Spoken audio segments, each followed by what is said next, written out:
शहर के एक अंग्रेजी माध्यम विद्यालय की ओर से फीस में छूट दिए बिना फीस जमा करवाने का दबाव बनाने का मामला सामने आया है। स्कूल प्रशासन के दबाव से परेशान अभिभावकों ने शुक्रवार को उपखंड अधिकारी से मुलाकात कर उन्हें शिकायत दी। एसडीएम को दी गई शिकायत में अभिभावकों ने बताया कि बलाड रोड स्थित एक निजी अंग्रेजी माध्यम स्कूल के संचालक की ओर से लॉकडाउन के दौरान करवाई गई ऑनलाइन पढ़ाई की पूरी फीस जमा करवाने का दबाव बनाया जा रहा है। अभिभावकों ने बताया कि स्कूल प्रशासन की ओर से हाईकोर्ट के निर्देशों का हवाला देते हुए एक साथ 75% राशि जमा करवाने का दबाव बनाया जा रहा है, जबकि कोरोना काल के बाद से आमजन के हालात बिगड़े हुए हैं। अभिभावकों ने बताया कि वे सभी 50% फीस 3 किश्तों में जमा करवाने के लिए तैयार है, लेकिन स्कूल प्रशासन उन्हें 31 मार्च तक हर हाल में पूरी की पूरी फीस जमा करवाने के लिए परेशान कर रहा है। बताया जा रहा है कि अभिभावकों ने विद्यालय जाकर स्कूल प्रशासन से मुलाकात की, लेकिन वहां से उन्हें किसी प्रकार की कोई राहत नहीं दी गई। अभिभावकों ने उपखंड अधिकारी से फीस को 50% करवाने तथा 3 किश्तों में जमा करवाने की व्यवस्था करवाते हुए राहत प्रदान करने की मांग की है। उपखंड अधिकारी से मुलाकात के दौरान अभिभावक चेतन वशिष्ठ, पिंटू अग्रवाल, विशाल जैन, सुरुचि, गोविंद कुमार, नंद किशोर, पवन कुमार, विनय, अनिल राजवानी, हेमलता, मुस्कान तथा दीपक खत्री आदि शामिल थे। सभी स्कूल ने अभी जैसे 100% फीस का हमारे को ऊपर से दबाव बनाया, तो इसी उपरांत हमने एक फ़ीस माफ़ी के लिए एसडीएम साहब को एक ज्ञापन सौंपा है कि हमने एक स्कूल के अंदर अवगत भी कराया था, एक परिचय पत्र देके कि एक प्रार्थना पत्र देके कि 100% फीस की जगह आप 50% फीस हमसे लें। तो स्कूल ने इसके ऊपर हमारे ऊपर कोई भी जवाब नहीं दिया। उन्होंने बस ये जवाब दे दिया कि हम 75% ज़्यादा आपसे फ़ीस लेंगे, 75% से ज़्यादा नहीं। और जिसके अंदर ये जितने भी यहाँ पर पेरेंट्स अभिभावकगण हैं ये असंतुष्ट हैं, और असंतुष्ट होने के कारण हमने अभी एसडीएम साहब को एक ज्ञापन दिया है कि हम 50% फीस से ज़्यादा नहीं दे पाएंगे, और वो भी हम 3 किश्तों के अंदर दे लायक हैं। तो जो भी एसडीएम साहब हमारे लायक जो भी निर्णय देंगे उसको हम स्वीकार करेंगे। में पढ़ते हैं हम, यहाँ मैडम श्वेता चौहान के साथ ज्ञापन देने आए हैं।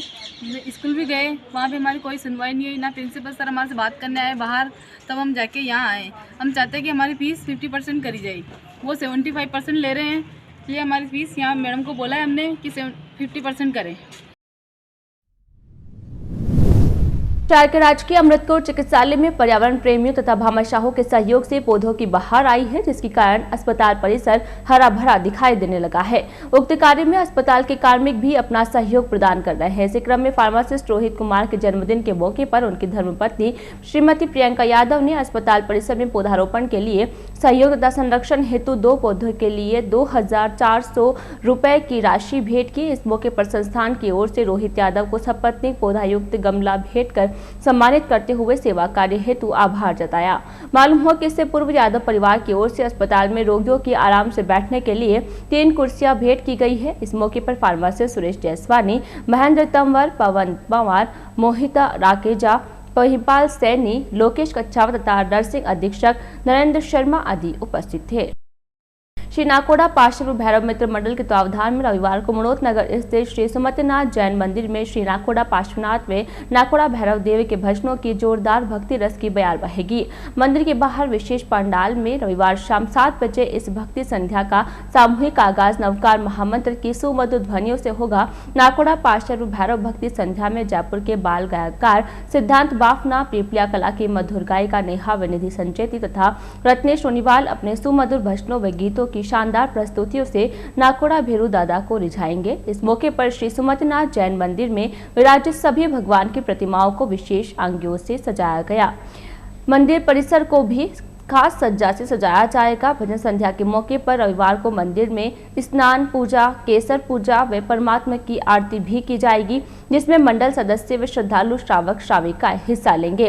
भक्ति संध्या व अन्य धार्मिक कार्यक्रमों के सफल संचालन हेतु मंडल ने विभिन्न समितियां गठित कर कार्य का दायित्व दिया गया है। भेरू भक्त दिनेश दातेड़, मनीष मेहता, नितिन डांगी, धनदीप नहाटा, नानू कर्नावट, प्रकाश कावड़िया, विमल रेदासनी, वैभव सुखलेच्छा, अमित रेदासनी, हेमंत रांका, अमित संचेती, पंकज टोसी, मनीष नाबरिया, अरुण नाहर, राजेंद्र मनोत व विकास खटोट सहित अन्य समर्पण भाव से सहव्यवस्थाओं में जुटे हुए हैं।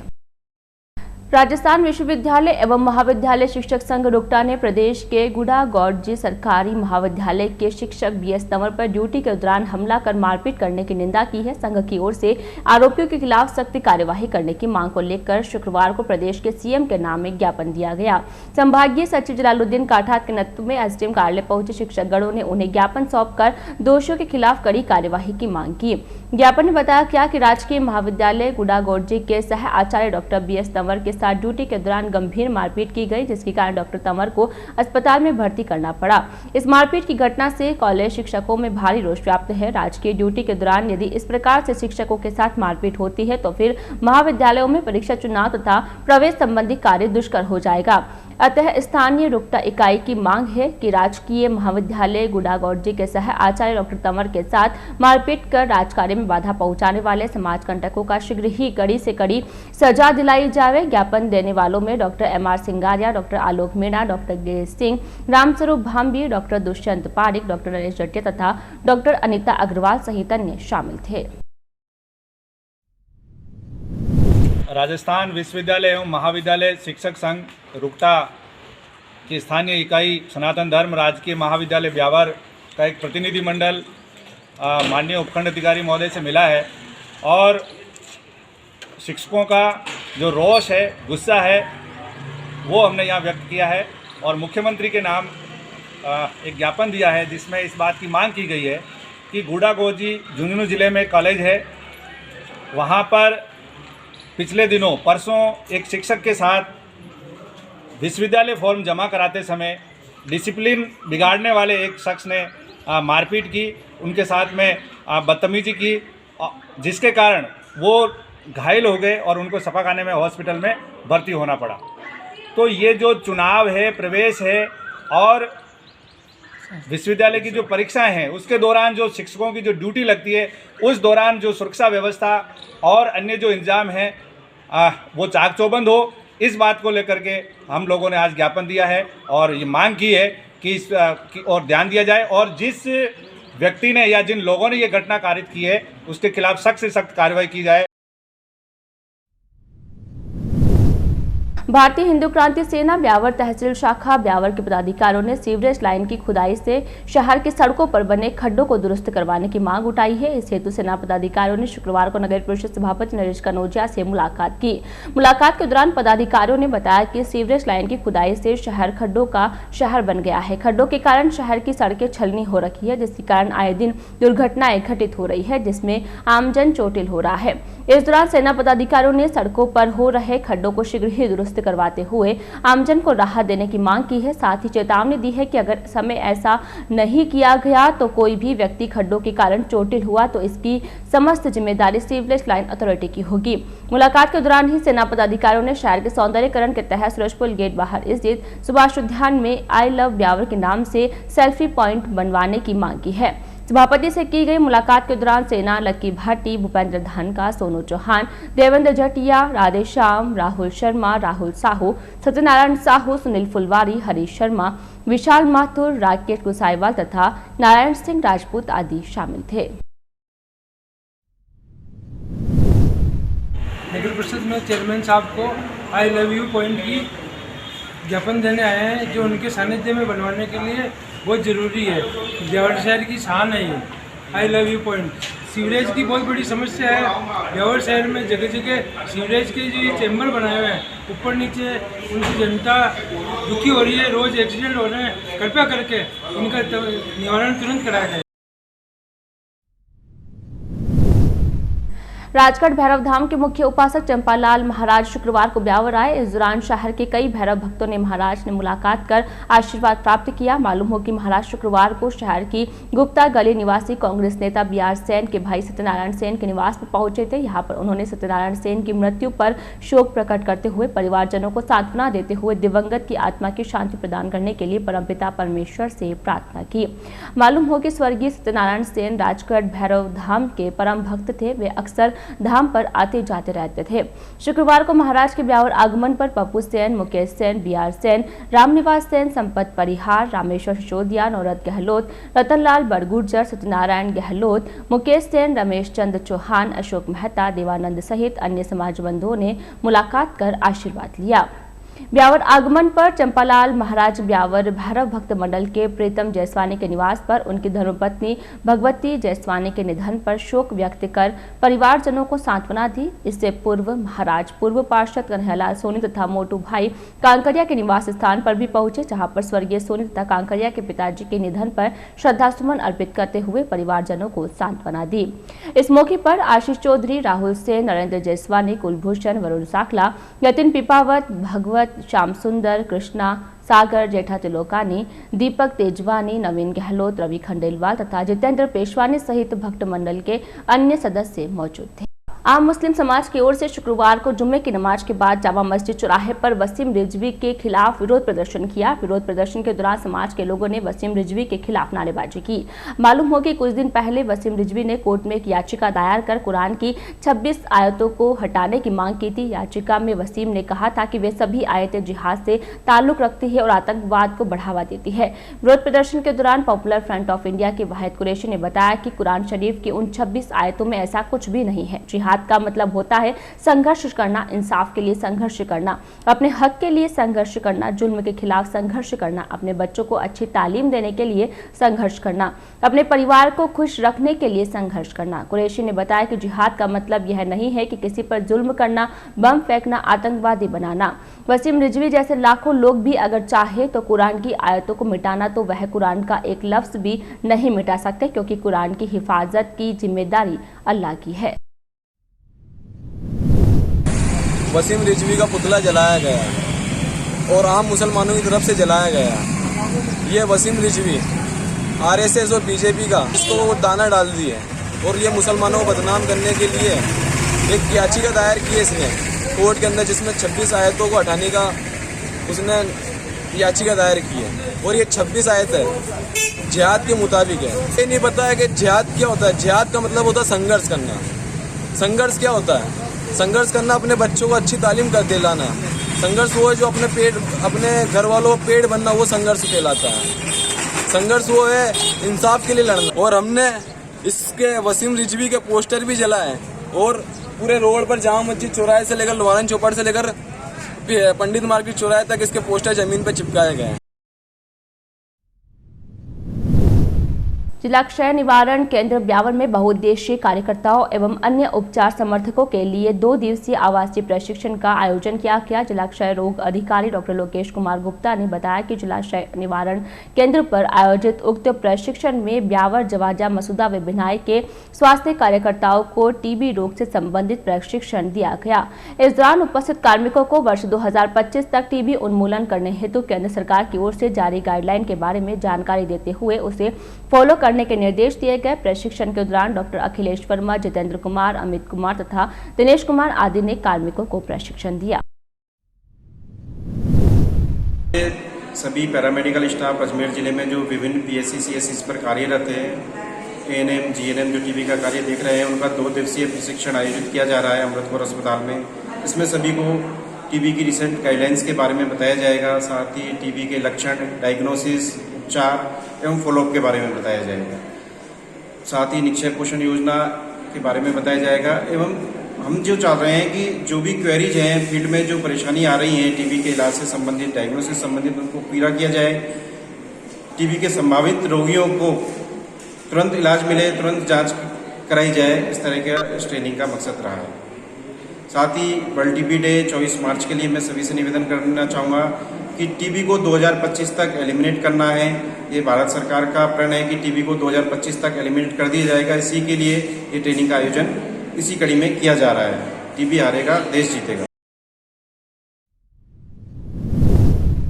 अजमेर गेट स्थित राम स्नेही संप्रदाय के रामद्वारा में चल रहे वर्षी महोत्सव के तहत चल रही श्री राम कथा के दौरान शुक्रवार को श्रद्धालुओं को संबोधित करते हुए संत गोपाल राम महाराज ने कहा कि जिस प्रकार माला में अनेक फूल होते हैं किंतु उनको पिरोने वाला धागा एक ही होता है, इसी प्रकार हिंदू, सिख, ईसाई तथा विभिन्न जातीय, आस्तिक तथा नास्तिक सभी ईश्वर रूपी माला के सुंदर फूल है तथा आत्मा रूपी धागा उन सबके अंदर समान रूप से मौजूद है। जब हम उस आत्मा रूपी धागे को समझ जाएंगे तो समाज में कोई किसी से नफरत नहीं करेगा। मुझ में राम, तुझ में राम, सब में राम समाया है। संत ने कहा कि जो विश्व के प्रति मित्रता का भाव रखते हुए विश्व का कल्याण सोचे वही विश्वामित्र है। हमें भी अपनी संतानों को राष्ट्र और समाज की रक्षा के लिए प्रेरित करना चाहिए। कथा के दौरान सीता स्वयंवर प्रसंग का वाचन करते हुए संत ने कहा कि रामायण त्याग, तपस्या, बलिदान व उच्च कोटि के मानव संस्कार का संवाहक है और संसार को विशुद्ध प्रेम का संदेश दिया। प्रेम एक उपासना है, वासना नहीं। प्रेम का मतलब है कि हम सब कुछ भगवान के चरणों में न्यौछावर कर दे और कुछ भी न लेने की इच्छा रखे। राम सीता विवाह में सजीव झांकी का दर्शन करते हुए भजनों के साथ भक्त भावी भरो रहे थे। सखियन संग जनक दुलारी पूजन, गौरी चली झुक जाओ राजकुमार, गौरी पूजन पधारी सखी जनक लली आदि भजनों पर श्रद्धालु झूम उठे। शुक्रवार को कार्यक्रम के दौरान पूर्व विधायक देवीशंकर भूतरा ने रामायण जी, संत रामस्वरूप शास्त्री, संत केवल राम महाराज, संत प्रतीत राम महाराज, संत जगदीश राम महाराज सहित अन्य संतों को माल्यार्पण करके स्वागत किया।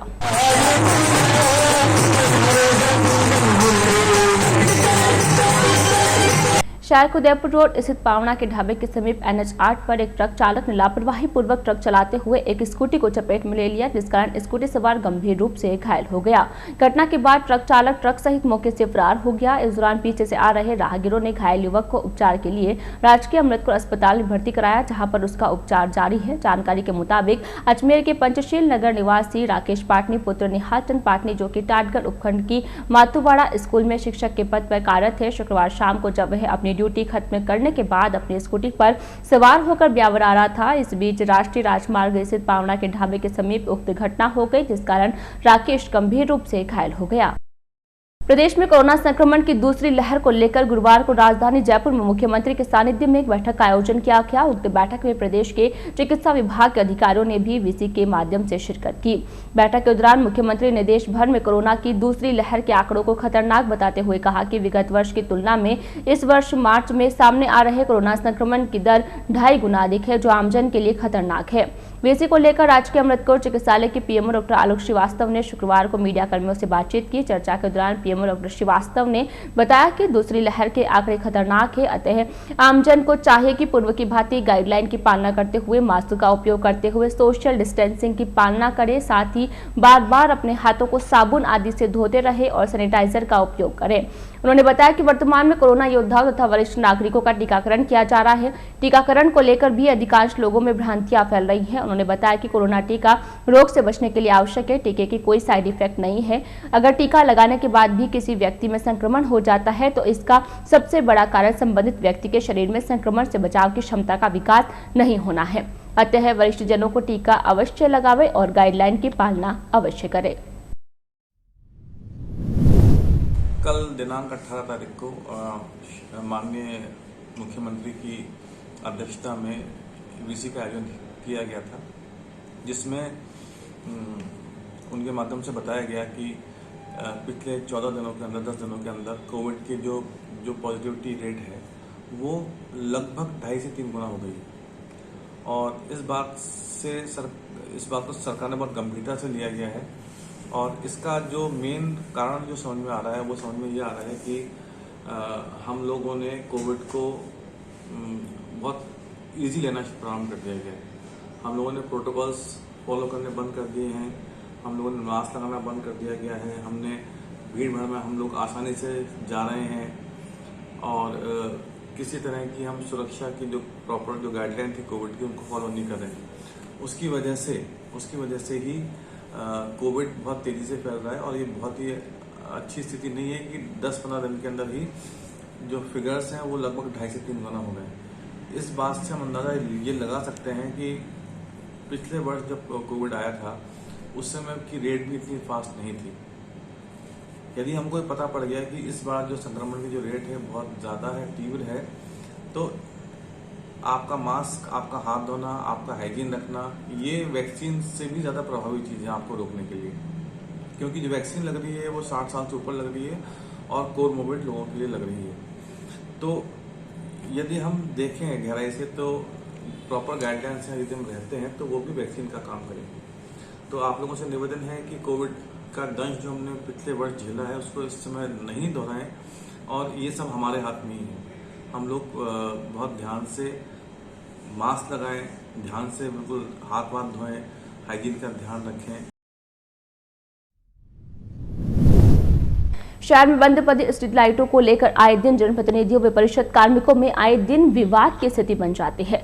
जनप्रतिनिधियों का आरोप होता है कि नगर परिषद की रोशनी शाखा के कर्मचारी उनकी शिकायतों की ओर ध्यान नहीं देते हैं। इसी बात को लेकर तनातनी तक हो जाती है। दरअसल इस स्थिति के पीछे का कारण कुछ और है। जानकारी के अनुसार इस स्थिति के लिए प्रदेश भर में स्ट्रीट लाइटें लगाने तथा रख रखाव के लिए अधिकृत ठेका कंपनी है।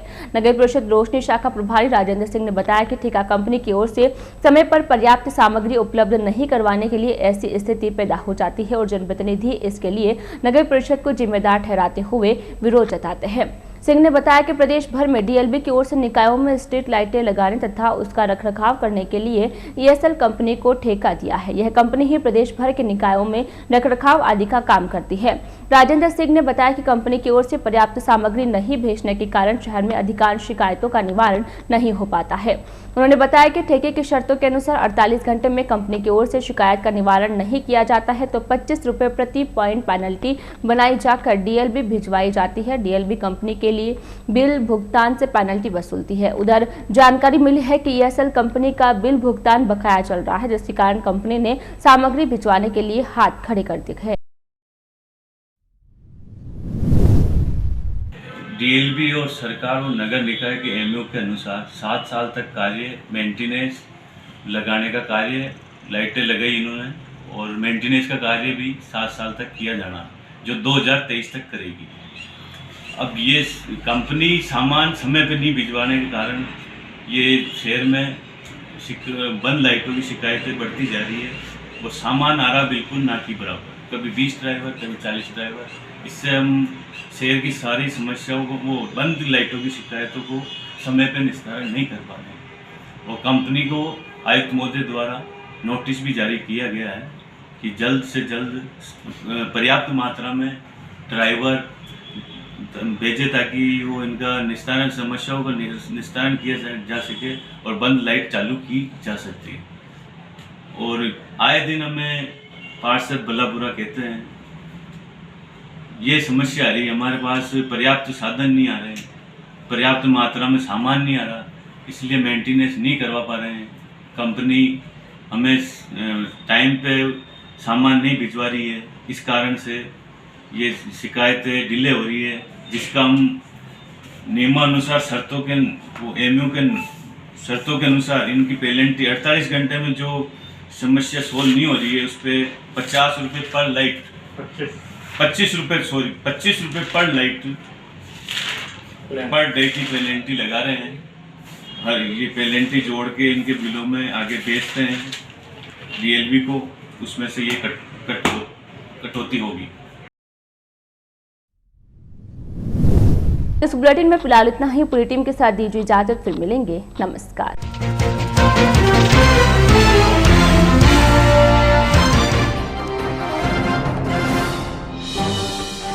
फीस में बिना छूट दिए जमा करवाने का दबाव बनाने का आरोप, अभिभावकों ने की उपखंड अधिकारी से शिकायत।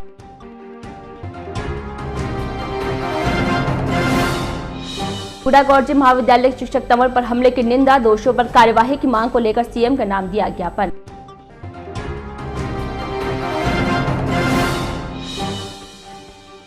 शहर की सड़कों के खड्डे दुरुस्त करवाने की मांग, भारतीय हिंदू क्रांति सेना पदाधिकारियों ने की सभापति से मुलाकात।